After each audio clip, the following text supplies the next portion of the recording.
Kalk. Uyan artık çabuk ya. İşimiz var Ne ya. oluyor? Ne oluyor? İş var. İş kalk. Tamam hallederiz. Yine gece şarjda mı unuttun beni? Bilerek taktım. Ömrümü yedin. Bir şey olmaz, %100'üm zaten, bekle 2 dakika. Çok vaktim yok, hemen gidip gelelim. Şarj, bittim ben. Hemen. Oh, az kalsın kapanıyordum. Ne oldu böyle kızardın ya? Şarjdayken oyun oynarsam böyle olur. Haydar çal. Çalarım ama hemen biter şarj. Çal sen. Haydar ha. Al, bitti işte. Püh. Dışarı çıkalım mı? 2 saat var dolmama, bekleyeceksin. Şarjdayım, insafsız, bırak beni be.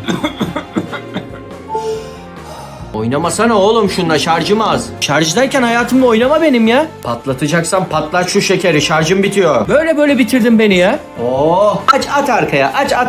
Şarj marş hiçbir şey kalmadı. 5 dakikaya biterim ben. Ne oldu yüzüne? Ne olmuş? Ne olur teknik servise götür beni. Al, kapandım. Al, gittim. Ya burada bari bırak, hala oynuyorsun benimle ya.